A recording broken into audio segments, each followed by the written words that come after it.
Kennedy Space Center. We're live over Launch Pad 39A this morning, where Crew-11 is getting another shot at launching to the International Space Station.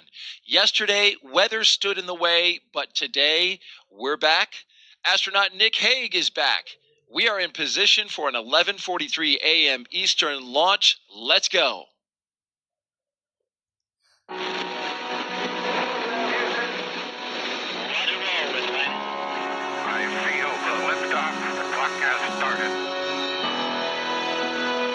Roger, 0G, and I feel fine.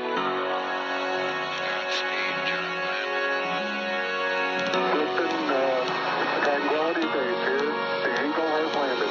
Roger, Tranquility. We copy you on the ground. New possibilities are opening up for scientific cooperation between countries. 1-0. Liftoff. Americans return to space as Discovery clears the tower. Discovery, go and throttle up. Discovery, Roger. Go for deploy. Roger. Nice to be in orbit. We have followed in their footsteps to get us where we are today.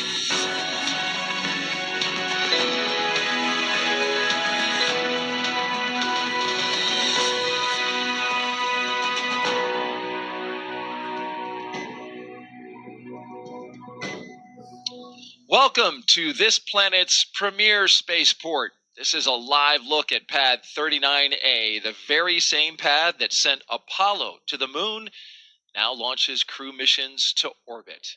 As we orbit the pad, we see Dragon Endeavour at the top of the rocket. Its 4 crew members, including 2 NASA astronauts, are ready to ride a Falcon 9 rocket to the space station. I'm NASA's Daryl Nail, and you're watching our live Crew-11 launch coverage. Joining me again for our second launch attempt is NASA astronaut and Space Force Brigadier General Nick Hague. He is a spacewalker, Crew-9 commander, and my co-host. Well, Nick, how does it feel knowing that Crew-11 is going to get another shot today? Hey, today we're launching humans into space. It's a fabulous day. Ready? Absolutely. And we are also listening to the loops, and we will pause when we hear those operational loops come over our audio channels here. You will not see Nick or I on camera until our final hour before liftoff. For now, it's audio only as we document and show you the video, the pictures of the sights and the sounds leading up to liftoff. It's been a beautiful morning so far. Astronaut Nick Hague was outside capturing the beautiful sunrise this morning around 6:30. Yeah, what a sunrise it was too. Yeah. It's a beautiful day out there. It sure is. And it started that way yesterday as well. As we know, we headed into yesterday's launch attempt, which was slated for 12:09 p.m. Eastern Time, with just absolutely perfect weather at the beginning of our journey. You see clear skies there.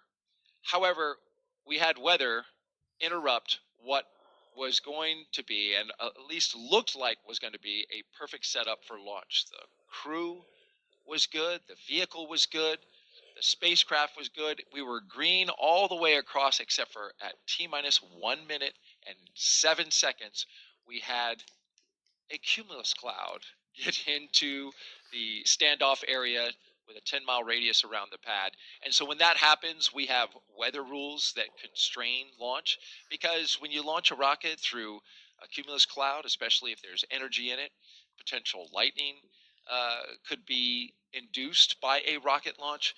We stood down for that launch opportunity yesterday, but we got so close. It was so close. We were out there a minute to go, and off goes the warning for lightning in the area, and you can see the rain in the distance coming down, and Mother Nature decided to let us try again today.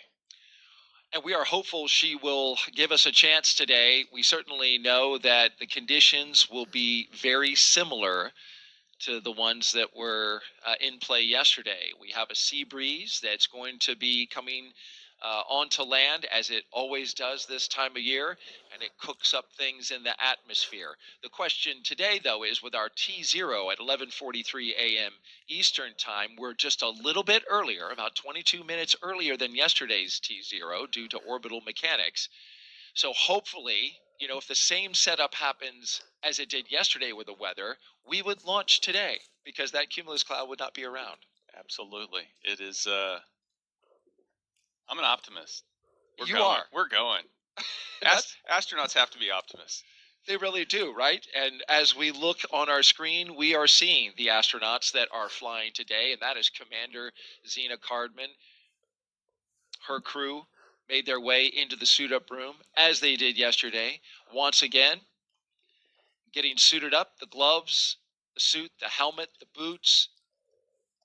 This is a time to make sure that everything is ready, Nick. Yep. This is, you start the day, you hop in your suit. This is the first check of a couple different checks you're going to do of the suit. Just making sure that, if you ever needed this to hold pressure in the event of an emergency during launch or landing, that it's going to work for you. And so sitting in a suit there, you've got the suit techs strapping her in and hooking her up, and pretty soon she's going to close her visor and they'll take her to pressure.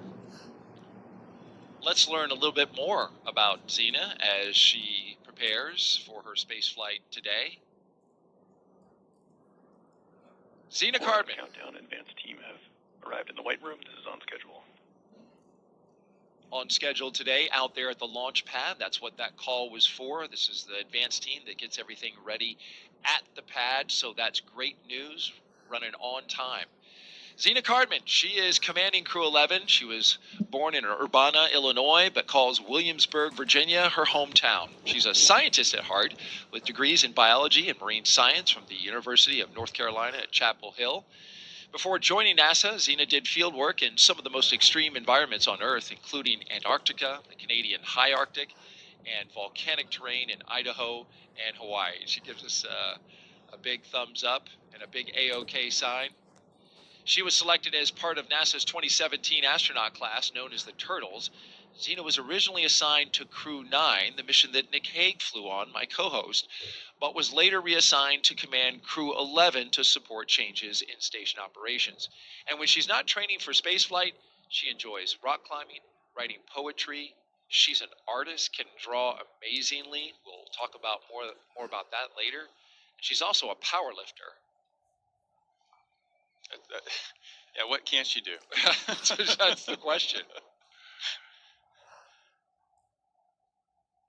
And she is, we've had astronauts like her before in the past launches, doesn't come from a test pilot background or even a military pilot background. Yeah, you point that out. That's unique.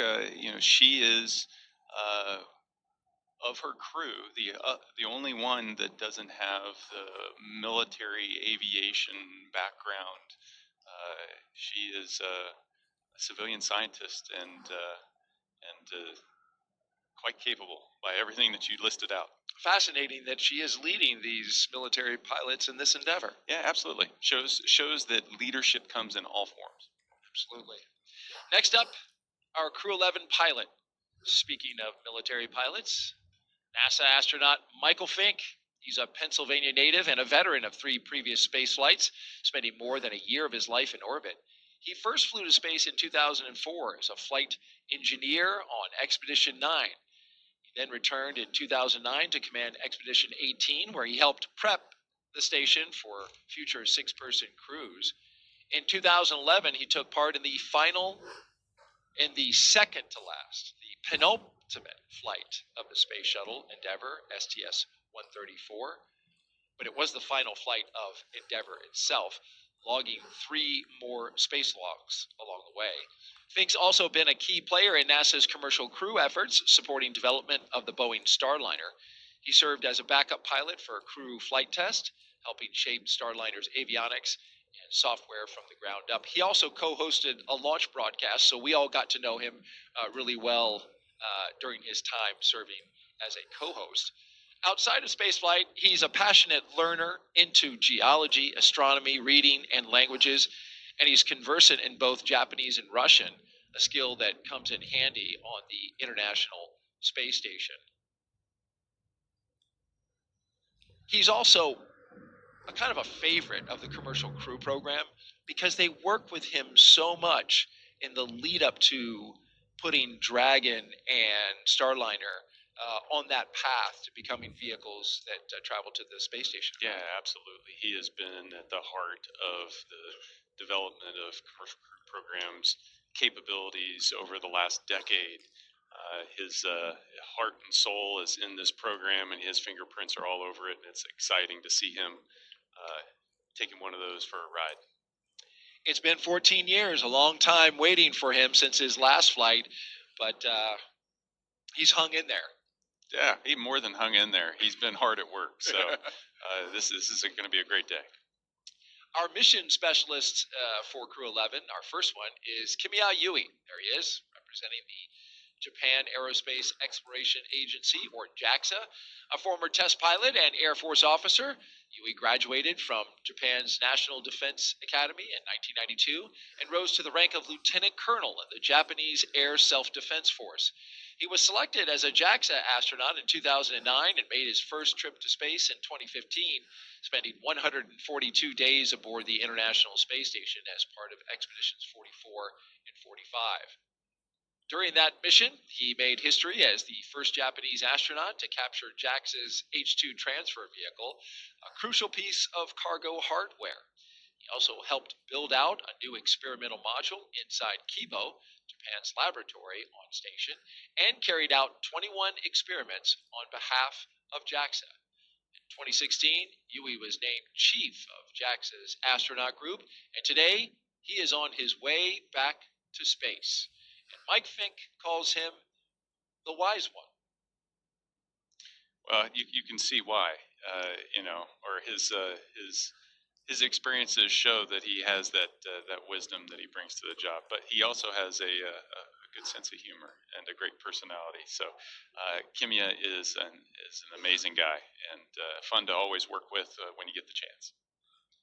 Rounding out our crew, mission specialist Oleg Platonov, flying to space for the very first time. There he is. He's a cosmonaut with Roscosmos, Russia's space agency, and a graduate of the Krasnodar Higher Military Aviation School of Pilots. That's where he earned a degree in engineering and the rank of lieutenant. Platonov completed his cosmonaut training in 2018 and was certified as a test cosmonaut that same year. Earlier this year, Roscosmos announced that he would launch to the International Space Station aboard a Crew Dragon as part of Crew-11. That marked a new chapter in international collaboration. He is married, has one child, and today begins his first journey to space, weather permitting. Yeah, and so Oleg's in the newest class of cosmonauts over there, and had the chance to cross paths with him a couple times. He has just got an amazing personality. Countdown, side hatches open on schedule.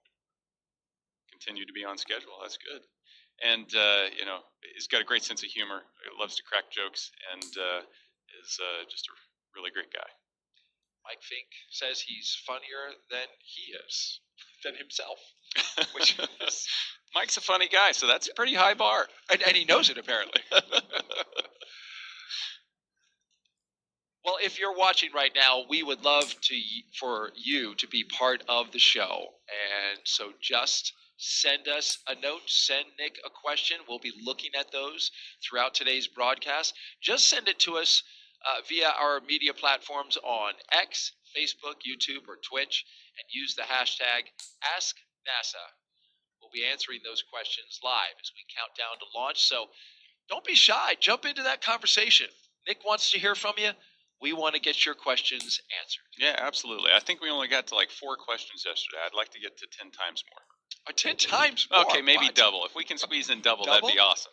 Okay. Challenge to the broadcast team. All right. Well, the challenge has been laid down, folks, as we watch Mike and Kimiya and Zena pose for pictures. The location we're at is the astronaut crew quarters. This is the suit-up room inside the operations and checkout facility. This is about a 20-minute drive from the launch pad. And this is where the team gets ready. This is their second time going through this routine. So, given that, Nick, do they get any quicker as they get ready? Well, they're definitely more comfortable. You can tell that today. So this is the third time that they've gone through this process in the last week. You had dry dress, and then yesterday. Suit up and lead checks are complete on schedule. And as we can tell, they pass their leak checks because they're doing photo ops in the suit up room. But after going through a scrub, the next day, everything's pretty fresh. The nerves aren't there as much. You still have that blender of emotions that you're going to be going through, but you're ready to go. And you can tell the mood is positive and they are excited. I do sense that more relaxed vibe inside this room than it was yesterday. It seemed like there maybe was a little more nervous energy, but just like you said. LD on countdown with a situational briefing. Currently, all bottles are at MEOP, and earlier Dragon Gyro Compass alignment was completed and passing. We remain on track to an 11:43:42 a.m. Eastern T0. Both NASA and SpaceX have completed the COLA screening process with no COLA conjunctions at our current T0. The advanced team is at the White Room and the side hatch is open, and they're making preparations for receiving the crew. Crew's ongoing suit up at the ONC building. Launch site weather for today was briefed earlier at 40% POV due to the cumulus cloud rule, and we'll be monitoring the chance of convective activity near the pad. Reminder to use procedure 52.911 crew contingency procedures for any required crew contingency action in today's operations. Overall, Falcon, Dragon, and the pad remain healthy. Pending any questions, that concludes the brief. Well, that was a brief from SpaceX's launch director for today. You heard the weather mentioned, 40% probability of violations. That puts it at 60% go. For today, that is a lower chance of go than we had even after the LWO put out his weather forecast yesterday, initially starting it off at 25% POV. That has increased to 40% due to the arrival of those sea breeze, that sea breeze activity, that convective activity he talked about, which will happen along the coastline. We'll talk more about the weather in a bit, but first we want to talk about one of the support folks that's here inside the room as part of the team. You can see that most everyone there in the room wearing a black ninja suit, they are SpaceX employees, except for this gentleman right here, number 30. That is NASA astronaut. Countdown, Lio installation is complete on schedule. That is NASA astronaut Marcos Barrios. He is in the role of astronaut support person. So he is with the crew, both here in the suit-up room, but also at the ready, going all the way out to the pad. Yeah, Marcos will be with them all the way until they crawl in the capsule. And he is the crew office, the astronaut office representative as part of the pad crew. They're just to keep a watchful eye and make sure that anything the crew needs is taken care of. And he's the advocate for the crew all the way to the final steps. He heard you talking about him, Nick, and gave us a wave. He's good like that. And so now the crew is sitting in their recliners, taking a load off. Those recliners, to me, they harken back to the space shuttle days. Remember when those guys were getting ready, they sit in a big recliner and looked like they were kind of relaxing, taking it easy. Yeah, nice and cozy. I don't know. Maybe I'd be standing up if I was going to be strapped into a chair for the next 3 hours. We should stand up more from time to time since we were strapped to these chairs for 6 hours yesterday. Yeah, it's good to stretch the legs. You can see the chief of the office, Joe Acaba, there, providing some last words of wisdom, I'm sure. At Astra, above the exit doors there inside crew quarters. And so in order to meet Nick's goal of social, we're going to jump right into it. We mentioned earlier we want you to be a part of today's launch coverage, so we're taking questions. And the first one we have is from Annie Gonzalez, who asks, "What did the astronauts eat this morning, Nicholas?" Yeah, that is a great question, and it's very dependent on the particular astronaut. I actually don't know exactly what this crew ate this morning, but I can tell you that it tends to be a fairly light meal.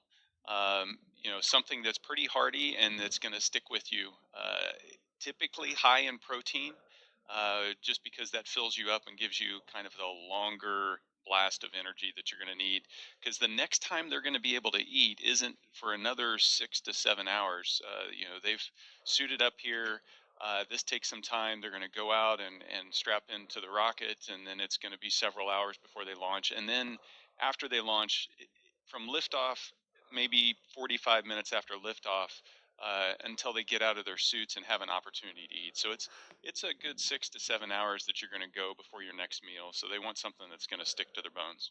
And you had heard what they ate a couple nights before. Yeah, we get this opportunity to select, our favorite meal, if you will, and the crew, three of them had steak as their penultimate dinner, and one of them had ramen and a corn dog. I'll leave it to the audience to try to figure out which one's which.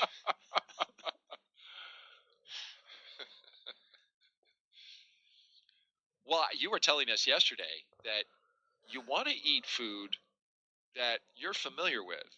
Yeah, you don't want to shock the system. Right. You're about to adapt to microgravity, and that's a big enough shock.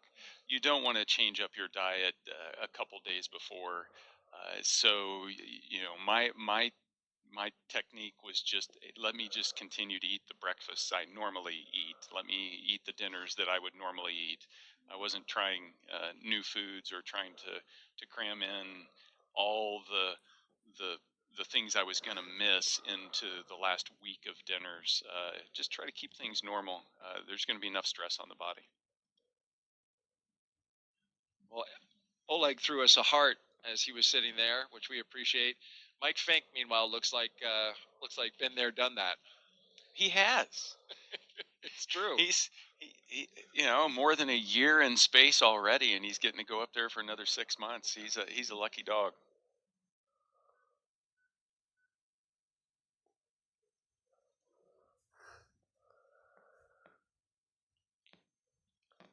In preparation for the mission, this crew, of course, like all crews, that we see their mission patches that we're looking at right now.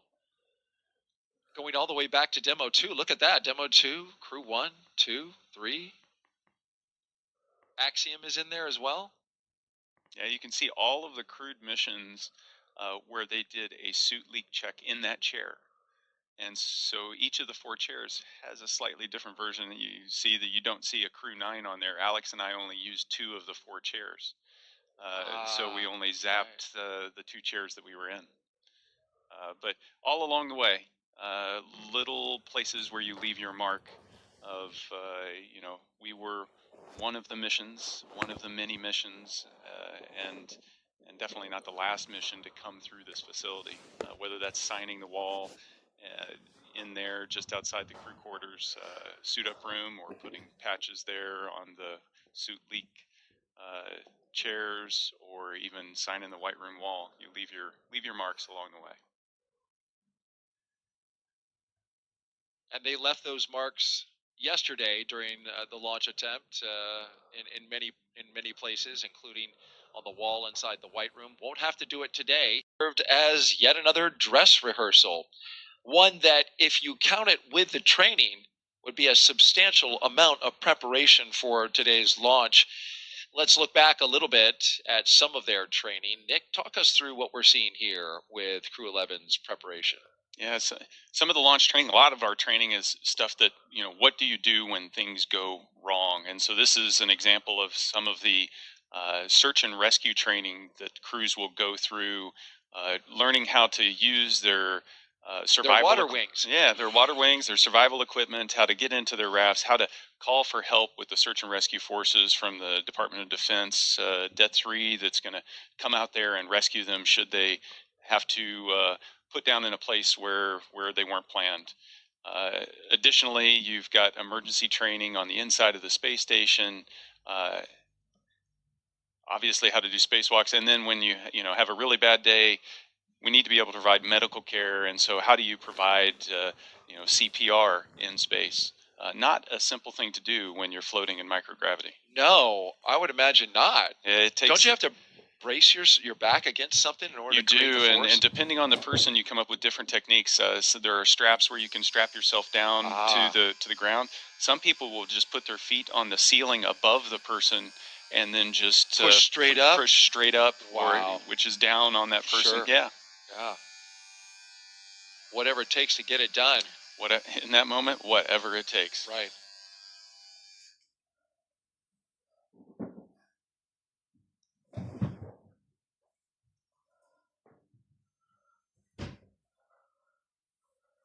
You had an interesting training, Nick. You trained to be the pilot all the way up until a few months before. Indeed. Then you had to switch to commander. What was that like? To make that shift is a little bit challenging because we had to figure out how to, obviously Zena and I had created our own balance of activities, how we divide the responsibilities, and then having to kind of rewicker that in my mind. But a huge team approach to try to figure out, we launched as a crew of 2, what exactly we needed to do differently. And so worked very closely with Zena and Stephanie Wilson and Alex and myself, as well as the entire training team out at SpaceX and also the training team at Johnson Space Center to figure out, okay, what do we need to do differently? And so it was a 2-week crash course on how to adjust everything, and it took all of us to figure it out. Of course, your Crew-9 mission went on to be very successful, lasted a little longer than it was supposed to. It was a 6-month mission, went to 7 months. So you essentially tested out Dragon for a little bit of a longer duration. Today, they will be planning at this moment on a 6-month at the minimum duration mission, but hoping to extend that to 8 months. And I think crews are today in the mindset, there's been enough. There is no standard length mission these days, and crews go up fully understanding. The families understand as well. There's been enough examples that your mission is going to last as long as it needs to last. And on average, that's somewhere around 6 months, but it may be longer. And there's a lot of factors that drive into that, and the crews as well as their families know it's not about them individually. It's about what does the mission need, what does it require. And I'm thinking of the advancements that we have made in spaceflight when long duration space flights were thought to be a few weeks or more, right? And yeah. And now here we are on the precipice of getting approval for 8-month missions as the standard. Yeah.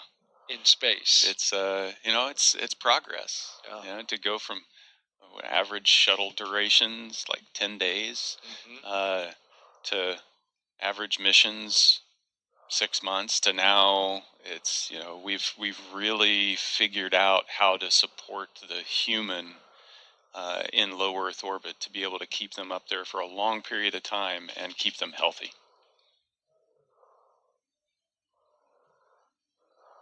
Zena there getting hooked up to an umbilical that provides some cool air, which is nice when you're in a suit that is completely sealed all the way around, with the exception of the helmet at this moment. Yeah, it only takes a couple minutes to really start to heat up in those. If you can imagine, you're essentially inside a balloon that's shaped like you, and it it can generate some heat. Oh, time for the card game. It is. This is a tradition that happens before crew can leave the suit-up room. And so you've got the chief of the astronaut office, Joe Acaba, there. We did this yesterday. We're going to do it again today. And then, of course, you have the crew on the other side. Every crew does this before they leave. The goal here is for the crew commander, which is Zena Cardman. She's third from the left for the crew members, to lose the card game, lose to the commander. You want her to lose because you want to get rid of bad luck.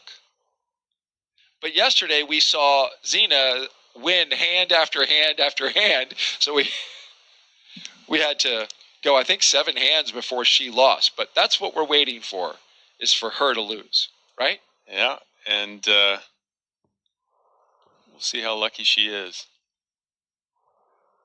Well, that looks like a low card.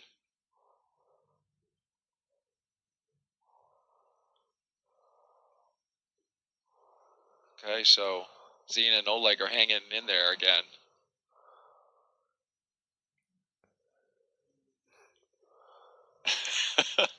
Okay, so Zena lost. Her bad luck is gone. Now we're just waiting for the mission specialist, Oleg Platonov. And he loses. he loses and they applaud. Yes, well, you know, time-honored tradition. Absolutely. And that's the way it works. All right, fun and games are over. Now it's time to go launch to space. Let's do it. All right, as we head out of the astronaut crew quarters room, we bring you live to their destination, the temporary destination at least, the launch pad at 39A, where their Falcon 9 rocket stands ready again.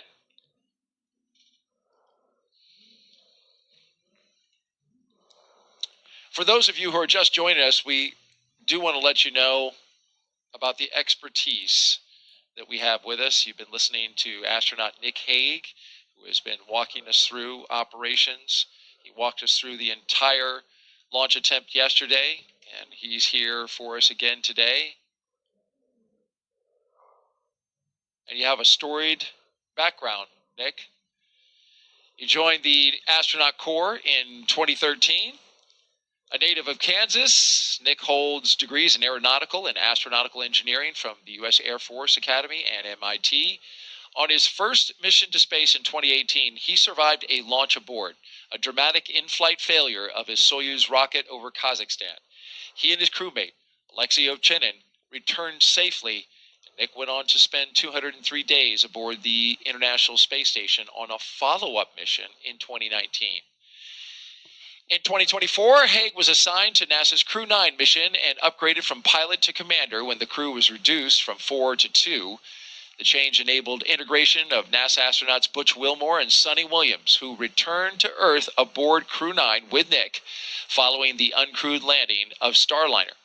After a successful mission, the crew splashed down in March off the coast of Tallahassee, bringing Hague's total time in space to 374 days, including 4 spacewalks. That's an impressive resume with, as we learned yesterday, a lot of stories to tell along the way with such variety and adventure.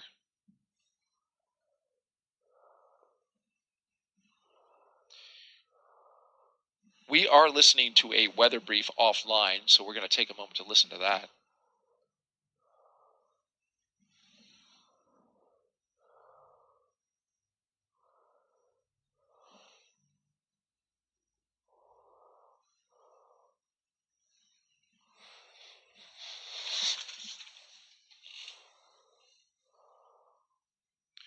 Okay, so we just heard an update from the launch weather officer on his plans to update the launch team on the weather. And what he told the SpaceX launch director is that they will have a weather brief at L-2 hours to assess the weather conditions today. There is concern about the possibility of pop-up cumulus clouds and storm clouds in the area, but the launch team felt good enough at L-8 hours today, which was around 3:43 in the morning when they held their first weather briefing of the day, to proceed forward. But they are monitoring this closely, Nick. Yeah, and this is good news, right? We feel comfortable enough that we will continue to. We've got an opportunity, we've got a chance, so we'll continue to march down the timeline. As soon as they feel like it's not going to pan out, that they're gonna knock it off and scrub for the day. So this is positive news. L-2 hours will be 9:43 a.m.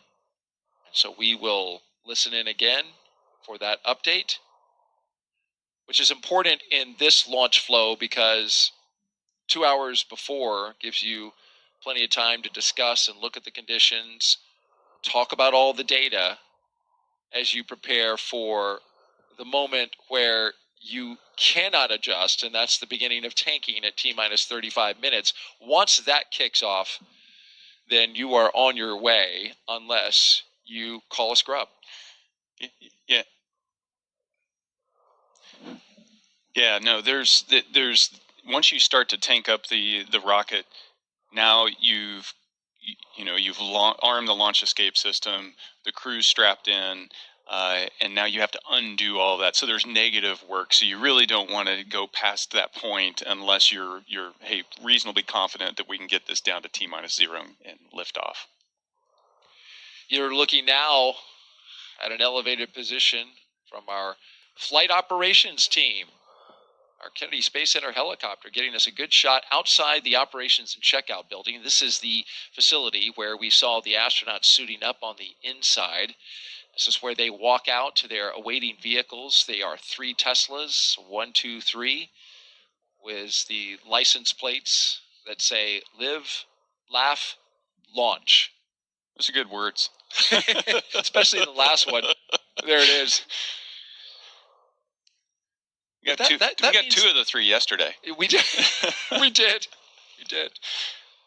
But it begs the question, Nick, where did the love go?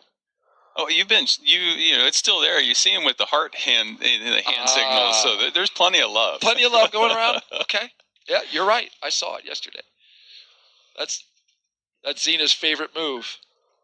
She throws out the hearts, and boy, she's an astronaut with a lot of it. Yeah, so they're anxiously awaiting the team, getting ready to walk down the hallway and mentally start to make that shift of, okay, we have, the train is starting to leave the station, and we're headed to the pad. As we look at this license plate, let's review the past 10. Look at there. One of my favorites is Later Earth with the 8 in there from Crew-1. I like Blast Off with Crew-5, using the 5 as an S. You have Bye, Crew-7. I don't think you held that long enough. I did. Bye. There you go. 7 letters. It's funny. Jessica Meir said the same thing. Daryl, you didn't hold that long enough. From her, I kind of get it. From you, that surprised me. And hey, there's yours. You were ready for it. Ready for it. Oh. And you had to be ready for it, man. You were dodging a hurricane, and all kinds of stuff was going on with your mission. Every mission's unique. Every crew is ready for it. It's true. There's a huge team on the ground making sure that we are. Yes. I'm going to stand up, Nick, to kind of stretch out. Okay, don't hit your head on the ceiling. I know. We're not on camera, so it's not a problem. If I do, just cover me if I hit the deck. I got you. Appreciate that. Now there's a look outside. The family and friends are gathering now, as they did yesterday. And you've been on a second launch attempt, albeit with very different circumstances surrounding it. But when you do it again, hey, this is a chance to say goodbye again. Yeah, it's this weird mix of feelings because you've said goodbye yesterday and now you're going to say goodbye again. But you also want to take that opportunity because this is the goodbye, and the next time you're going to see your family is months from now. So it's still a special time.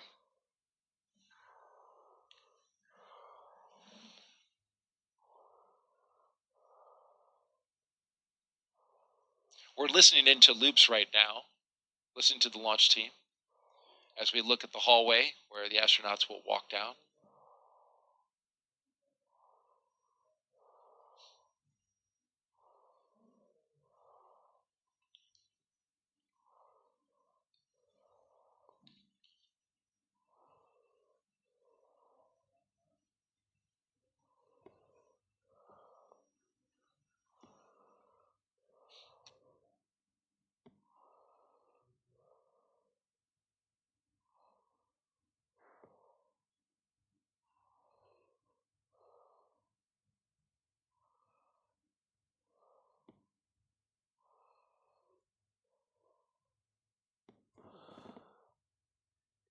The puffy cumulus clouds are accumulating a little earlier today.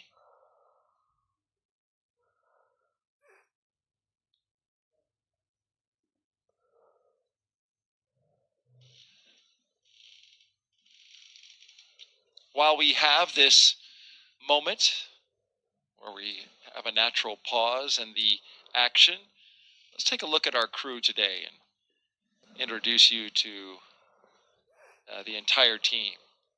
They are led by Crew-11 Commander, NASA astronaut Zena Cardman.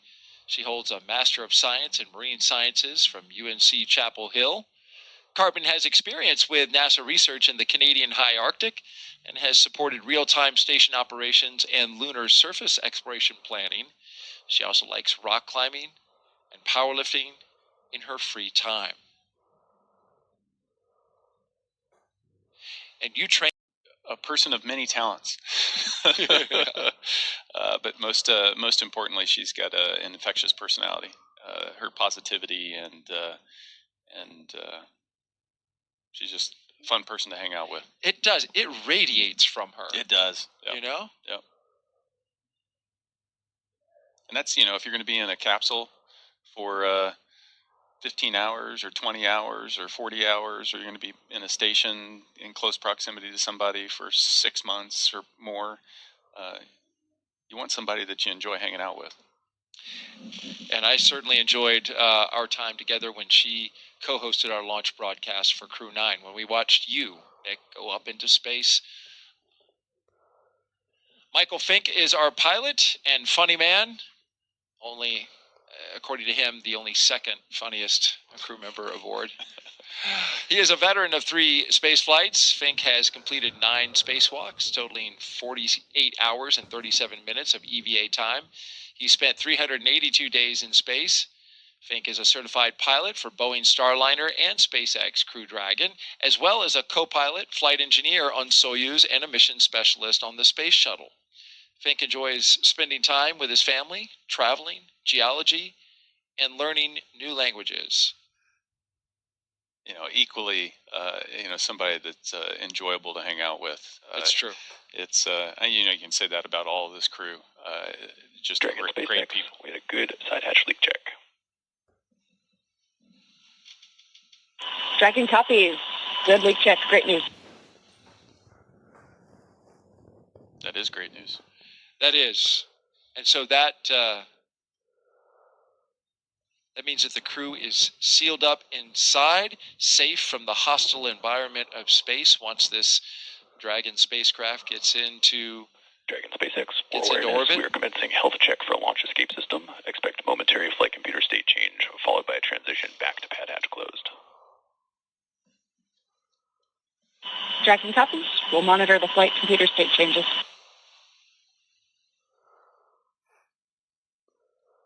Now, this is an important milestone to check the health of the launch escape system.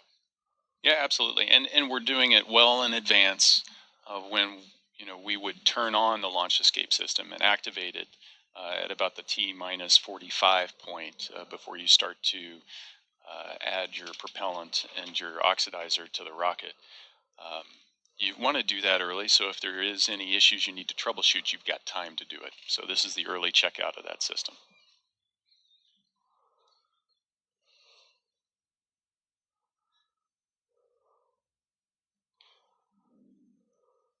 Let's introduce you to our mission specialist now.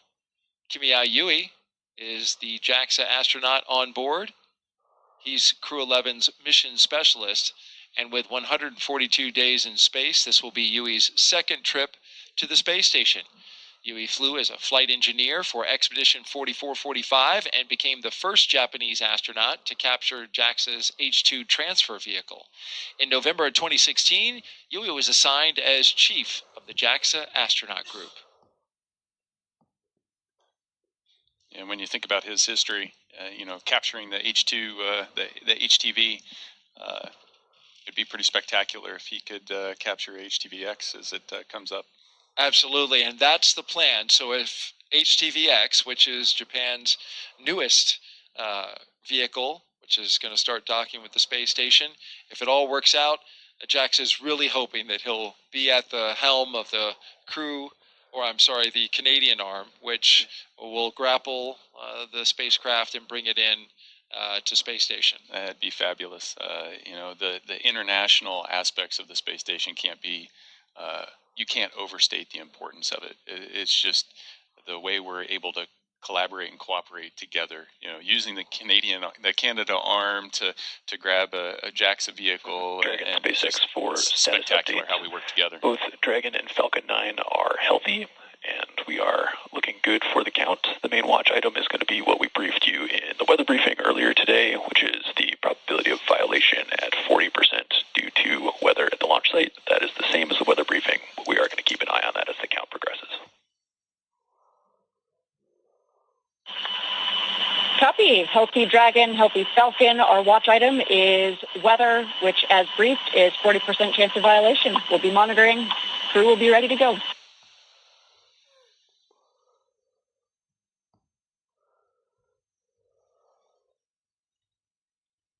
And lastly, the Crew-11 mission specialist, Roscosmos cosmonaut Oleg Platonov. This will be his first trip to the International Space Station. He graduated from the Krasnodar Higher Military Aviation School of Pilots with a degree in engineering and military rank of lieutenant. He is married with one child, and he is taking a toy from that child. The child is good. That sounded terrible. It doesn't. He has taken his children's toys, but he's taken it into space. If we Here, I'm going to take your favorite toy away from you. Is this your favorite? Okay. No, and that's one of the cool things that we're allowed to do is take little mementos that we can take that remind us of our friends and family and loved ones, and then we, at the end of the day, we get to bring that back to them, and then his child's going to be able to hold that dear the rest of their life. It really has to be special. I have a young son, and I look at his toys with nostalgia. Right, I see him play with them. I see how much they mean to him, and then to add that additional sentimentality to it that's just cool.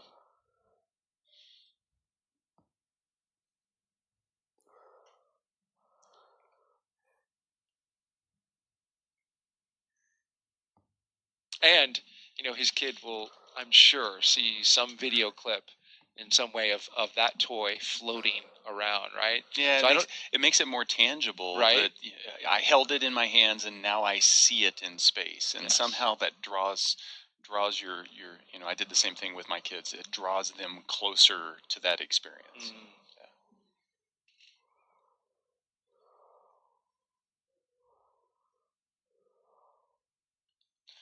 So the vehicle's clean, everything is tracking well, and we're waiting on a weather update. I propose we focus on the 60% go as opposed to the 40% probability of violation. Just seems more. It seems more glass half full. It does, doesn't it? And that's what we put on our graphic. We put the go. Officially, it's given to us in a POV. And I understand that. Statistics are the way they are for a reason. That's right. But Nick is positive thoughts today. He's doing his best with the positivity here, and I appreciate it greatly.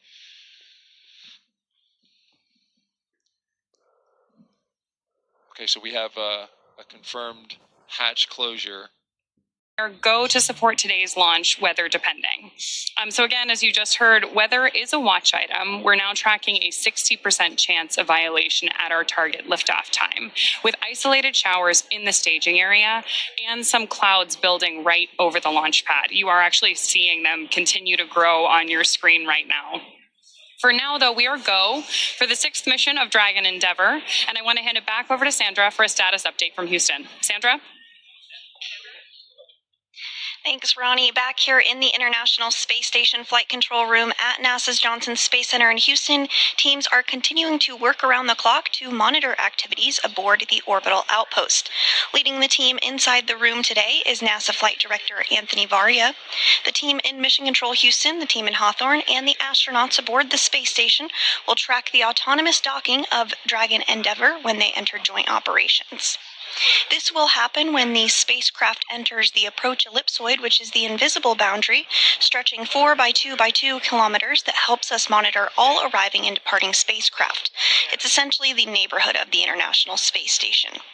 Once docked, crew members in both Dragon and aboard the International Space Station will perform a series of leak checks, then work to open the spacecraft's hatch for Crew-11 to float into the space station and begin their stay. We anticipate that the hatch will be opened about an hour and a half after docking occurs, and when they enter the orbital outpost, Crew-11 will be greeted by the rest of their Expedition 73 crew and will come together for some opening remarks. For now, that's going to be all for us today here in Mission Control as the anticipation builds for launch in less than 13 minutes now. So how's it looking on the Space Coast, Daryl? Well, Sandra, we wish it was looking better. We've just had a downgrade in the weather forecast from 60% go to only 40% go. The launch weather officer informing us that conditions are ripe, and we have even seen the development of cumulus clouds in the area, some that could trigger lightning if a rocket went through them. So this is a very high watch item at this moment, Nick. Yeah, they're watching it to the, everybody is focused on crew safety at this point, making sure that we make the right call. But there's a chance, and I'll stay positive. You've been positive. I appreciate that about you. You've done that throughout the broadcast. Here's a look from our helicopter flying over the spaceport right now. And this is the formation of the clouds that is a concern because it is so humid out right now. And we've got a sea breeze that is flowing over the warm land. It is just creating this convection around the spaceport. In fact, we are also expecting to go into a Phase 1 lightning alert, which I hate to say it, but just before we scrubbed yesterday, Dick, that Phase 1 lightning alert went into effect. So things are starting to stack up against us weather-wise. But nonetheless, it's at this point, because this is a fully automated fueling sequence, it behooves us to just continue to march to see if anything might just clear at the end. Yeah, so there's been nothing that happened up to this point to stop the countdown. So proceed to T-0, and if the timing works out and the weather hasn't built to a significant enough level and it's safe to go, then let's go. Absolutely, and it is an instantaneous window. So we are launching at 11:43 and 42 seconds. So it is literally the weather at that second that matters. And that's where we hope to see some type of positivity in that moment. But it's certainly something that all eyes are on around the Space Coast to see if this rocket is going to go today. In just about 20 seconds, we are going to hear from Zena Cardman, and she's going to say some words, Nick. She has some moving things to say.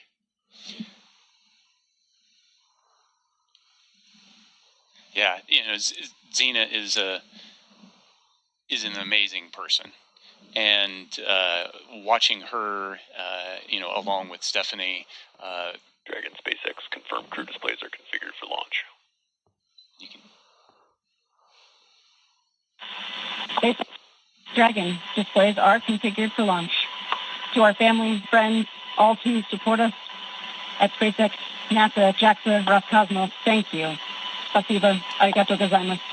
For this freedom to explore, resilience to endure, and a grace fly alongside this endeavor. Crew-11, from all of us on the ground, we've enjoyed working with you in preparation for your mission. We look forward to continuing to do so in flight. Good luck. Enjoy the ride.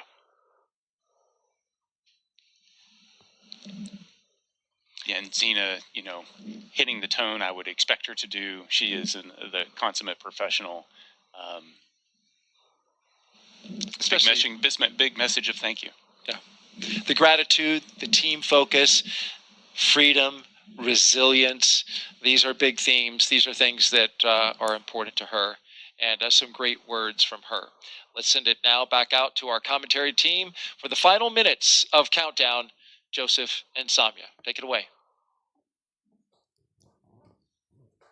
Thank you, Daryl. Thank you, Nick. And that was beautiful what Xena had to say and reflecting on family and friends, but also that great shot you saw in that 2-box. That was from the International Space Station, that view as the space station actually going right over Florida and the Cape. So it's not just those on the ground that are excited. It's their teammates aboard the orbiting laboratory as well.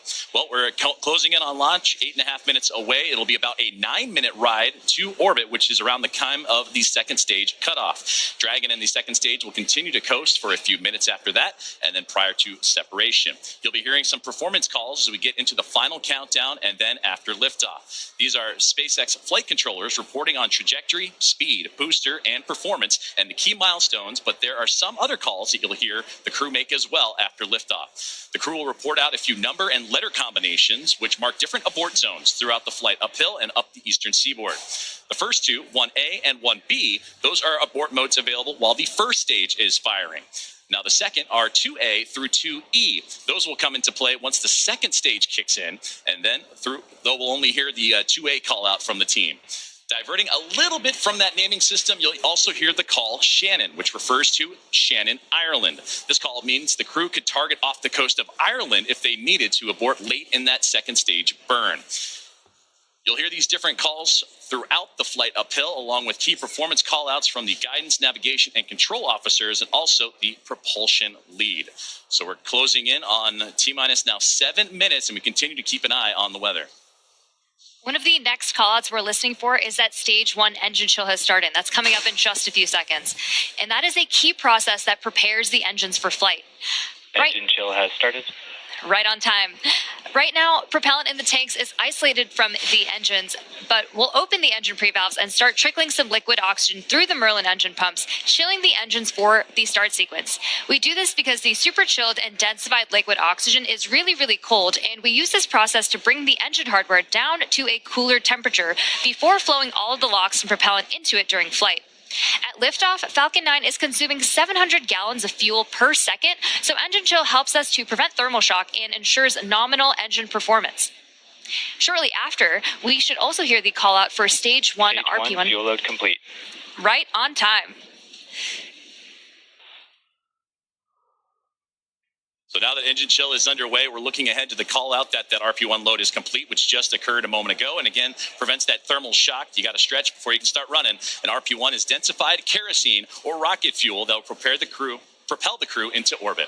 And all of that RP1 is now about to be fully loaded into the rocket, since we previously heard that the second stage is completed, or about to be completed here in just a couple moments. And then while we're still loading liquid oxygen on that first stage and second stages. This is the oxidizer that is needed to combine with the densified kerosene that just finished up loading. The RP1 liquid propellant needs an oxidizer to combine with everything in order to ignite. Coming up at the 5-minute mark, we'll hear the call for Dragon to configure for terminal count and then transition over to internal power. And that should be happening in about a little less than 30 seconds from now as we continue to close in on that T-0 mark.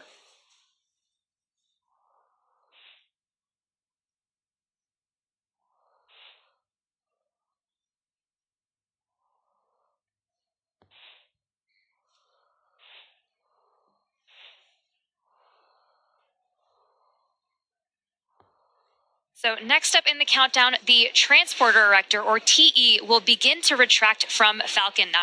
That is the large truss structure you see there standing next to the rocket. It's hinged at the base and connected to the launch mount beneath the first stage. First, the clamps around the second stage will begin to Falcon 9 open. tanks are pressing for strong back retract. And we're hearing good callouts. Dragon is in, configure for terminal count. And we're continuing to hear great callouts over the nets. Then the TE will begin to pivot back, slowly swinging away from the rocket, and it will reach full recline in just about a minute. Strong back retract has started. And we are just beginning that strong back retraction process. It's called the strong back. It's also called the TE, or transporter erector. Same structure, different name.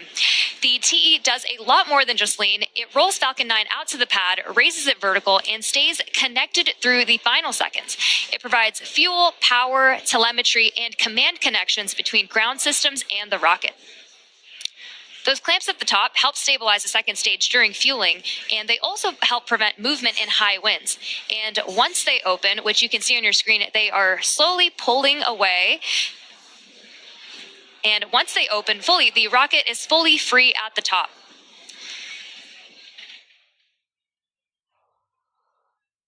Propellant continues to be loaded late here in the countdown as we're approaching 3 minutes and 30 seconds. We're continuing to keep an eye on the weather, and that's going to be the biggest thing as everything continues to march towards that liftoff timeline. But you can see there the strong back starting to move ever so slowly away from the rocket. The clamp arms are open, and you also see those white clouds starting to billow off the rocket itself. Those are perfectly normal as it's the coolness of the propellant on board is mixing with that warm Florida air, and that's what causes that boil off, and that you heard Nick talk about it earlier when you have that steam come off the rocket, so it looks like a lot of clouds billowing off it as well. But approaching the T-minus 3 minute mark, and that's when Stage 1, lock load complete. And that's what I was about to say, is that you're going to hear that liquid oxygen load be complete. So everything is primed and pretty much ready to go. And you'll see, again, those white clouds of vapor and a great view of the entire rocket as we continue to build closer to launch. And, of course, liquid oxygen, super chilled. So a little bit terminal count and on internal power. boils off in that warm Florida air. And now, load complete, we're on internal power. And we're also going to hear gas closeouts are going to start to begin as well. And then everything will get vented overboard through the umbilicals and strong back. You may hear some of that venting noise come in soon. So LOX is still loading for approximately another 20 seconds on stage 2, and once that is complete, we'll vent down the TE, which will produce a white cloud off the side of the rocket, which is normal and expected, just as Joseph had mentioned. And once LOX load is fully complete, that will mean that there are 1 million pounds of propellant loaded onto Falcon 9, which will be RP1 and liquid oxygen. So that call out coming up. Stage 2, LOX load complete. Right there.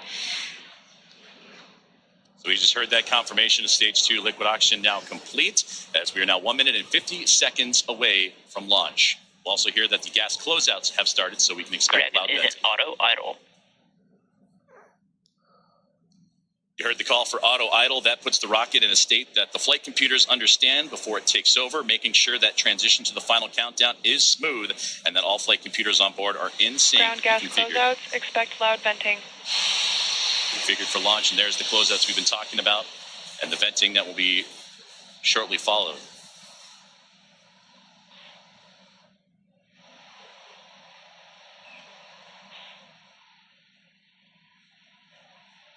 One minute and 10 seconds to liftoff of NASA SpaceX Crew-11.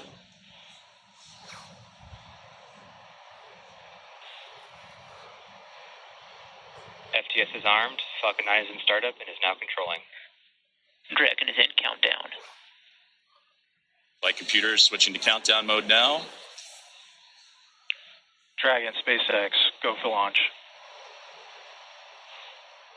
SpaceX, Dragon, go for launch.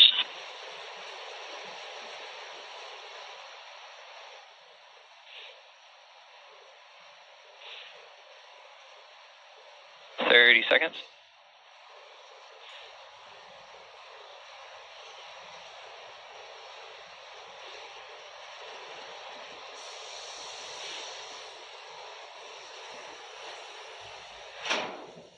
Seconds. T-minus 10, 9, 8, 7, 6, 5, 4, 3, 2, 1. Ignition. Engines full power and liftoff. Go Falcon, go NASA, go Crew-11. Together we rise as NASA's SpaceX Crew-11 heads up to the International Space Station. Vehicles pitching downrange. 1.7 million pounds of Stage 1 thrust. propulsion is nominal. Propelling Falcon 9 as the vehicle pitching downrange and making its way up the East Coast, and will soon join Expedition 73 aboard the orbiting laboratory. So far, getting good callouts on that first stage performance.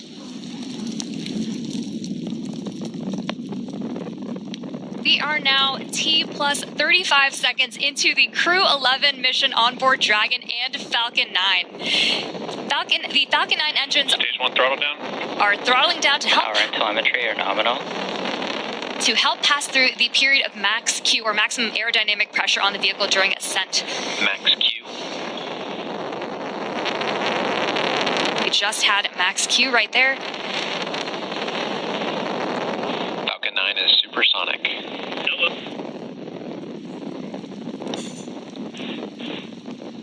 1 minute, 9 seconds into what is a little bit more, less than a 9-minute flight uphill as Dragon continuing. Stage 1 Bravo. Copy. 1 Bravo. And that 1 Bravo, again, that's the abort zone, that last abort zone for stage 1 if necessary. The crew already pulling over 2 Gs. The next, we're going to have a couple of events happen in rapid succession. We'll be getting ready for the second stage to warm up and have this second stage MVAC chill. And then we'll also have MECA, or main engine cutoff, where the 9 engines on the first stage will cut off ahead of the first and second stages. Will then be separating from one another. And then the single Merlin vacuum engine on the second stage will ignite and continue to carry Crew-11 to orbit, while the first stage begins its journey back to Earth, as we're now 1 minute and 56 seconds into today's flight. The 9 Merlin engines are starting to throttle down and are standing by for MECA, or main engine cutoff. MVAC chill has started. And we just heard that call out for MVAC chill. And coming up in under 20 seconds, we have 5 events happening back to back. MECA, Stage 1 throttle down. stage separation, stage 1 flip, SES1, and the start of boost back burn. It's going to be pretty quick, so keep a close eye on the action and the mission event Main engine cutoff. tracker at the bottom of your screen. Main engine cutoff. Stage 2 Alpha. Stage separation 2 confirmed. Alpha. MVAC ignition. There you see stage 1 pulling away, ignition of the lone Merlin vacuum engine for stage 2.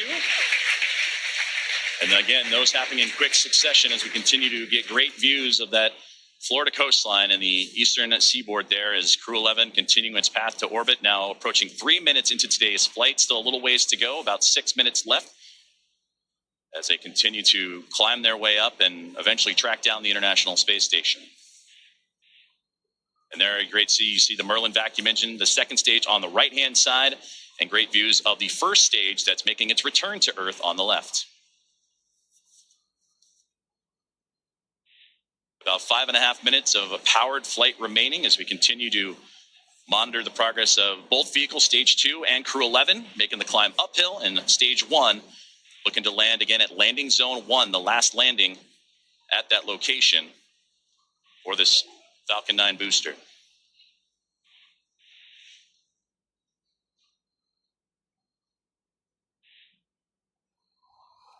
Dragon, SpaceX, nominal trajectory. Dragon copies. We're continuing to hear great call outs over the nets that both Dragon and Falcon are right on track to orbit. So the first stage booster is now on its way to landing zone 1, and we just saw those grid fins open up on the left-hand side of your screen. The first stage has a couple events ahead of its landing. Stage 1 will start its entry burn, which will be the second of 3 burns to return the booster a few miles from its launch site at landing zone 1. During this entry burn, Falcon 9 will use its engines to pump the brakes to slow the vehicle down before it reaches the denser parts of the Earth's atmosphere. And if you didn't know, Falcon 9 has a complex heat shield that is designed to protect the engines and the vehicle from all that combined thermal and aerodynamic loading during max entry Q, which is the moment of max stress on the vehicle during entry. And that will be followed by a landing burn. And this burn will last for about... Dragon, SpaceX, nominal trajectory. Continuing to hear good Dragon callouts. copies.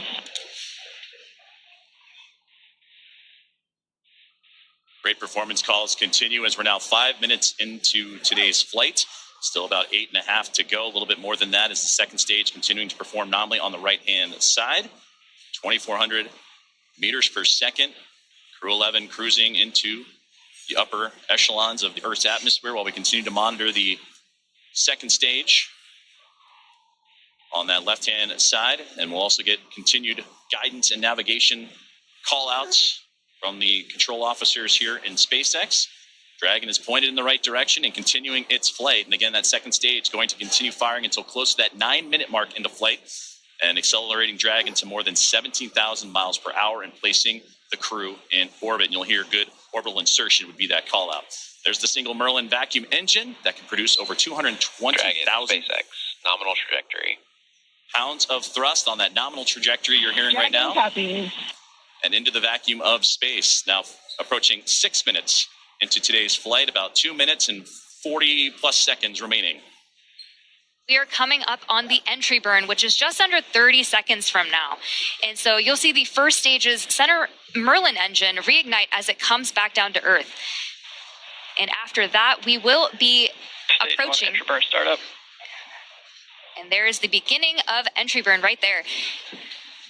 Again, this is the second of 3 burns to return the booster to landing zone 1. Burn shutdown.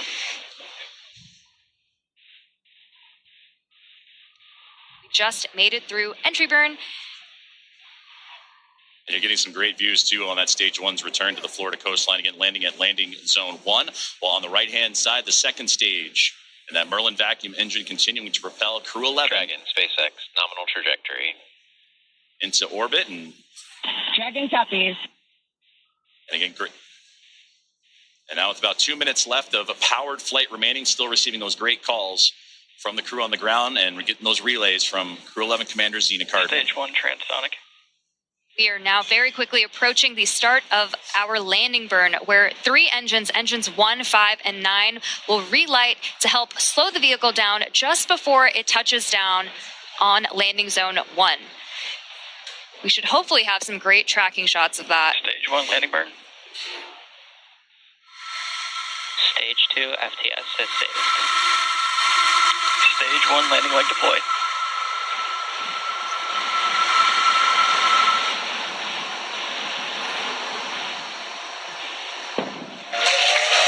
Fantastic return there of the stage 1 booster. Final land landing at LB. Another So a successful landing of the first stage booster as we continue to follow along with a little less now than 1 minute of powered flight of the second stage. And you'll hear the call out SECO, or second engine cutoff. Is great view there, glowing orange with the Earth eclipsing right around that Merlin vacuum engine, and everything continuing to perform nominally for NASA Stage 2 SpaceX is in Crew-11. terminal guidance.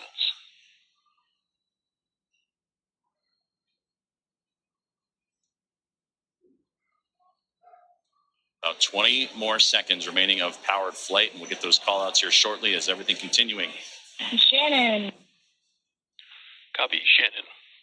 And there's the great call out for Shannon we talked about earlier, that last abort zone if necessary, where they can land off the coast of Shannon, Ireland. SECO. There we just heard that good call out for SECO, or second engine cutoff. Coming up next will be stage separation. Dragon, SpaceX, nominal orbit insertion. And that's the great call you want to hear. Dragon copies.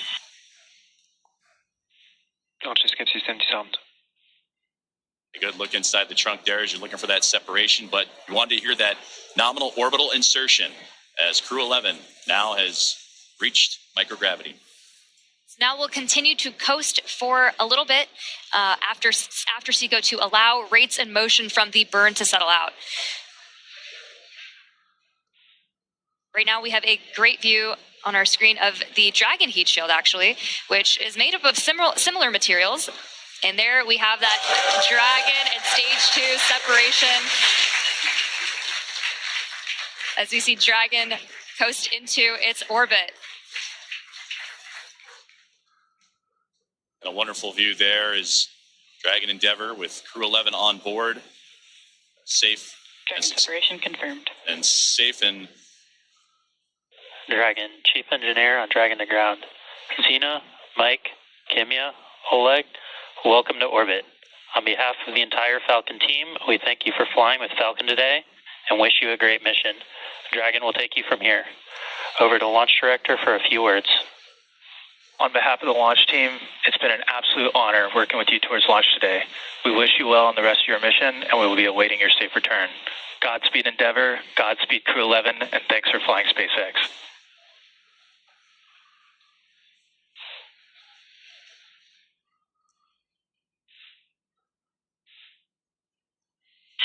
SpaceX Dragon, I have no emotion but joy right now. That was absolutely transcendent. Ride of a lifetime. Thank you. This has been an incredible honor. And it's my privilege now to pass us along to Mike with some additional words. Boy, it's great to be back in orbit again. Thank you to SpaceX and NASA to get us here. What a ride. And Xena and Oleg, let me be the second to welcome you to your first orbit around beautiful planet Earth. Kimya-san, okayeri nasai. Welcome back. And to the ISS Expedition 73 team, the crew on board and our friends in MCC, we're on our way. Over to you, Kimya-san. Okay. Thank you very much for everything. спасибо вам большое. ありがとうございます。日本の皆さん、私も、10年ぶりに宇宙に帰ってきました。ISS でしっかりと任務を果たして、一等星のように輝いて、日本の素晴らしいところを世界中の人に知っていただきたいと思います。ありがとうございます。Я передаю Олегу-сан, пожалуйста. Спасибо, Kimya-san. Thank you very much. Arigato gozaimasu. And спасибо всем. I'd like for the beginning to say thank you very much, Roscosmos, SpaceX, and NASA for this unique opportunity to be here with my great crew. Дорогие друзья, находясь на космическом корабле и облетая нашу родную планету, я испытываю неописуемое счастье и восторг. Хочу выразить слова благодарности всей нашей стране, Соединенным Штатам Америки и России за эту уникальную возможность, а также Роскосмосу. Хочу выразить слова благодарности своей школе, в которой я учился, номер 103 в городе Челябинске. Выразить благодарность Краснодарскому высшему военному авиационному училищу летчиков и 22-му гвардейскому истребительному авиационному полку, а также сотрудникам Центра подготовки космонавтов, кто искренне верил и болел за эту идею отправить меня в космос. Обещаю выполнить все поставленные. Reached orbit, and we will now proceed with getting you to the International Space Station. You have approximately 3 minutes left in this ground station pass if you'd like to introduce your zero-G indicator.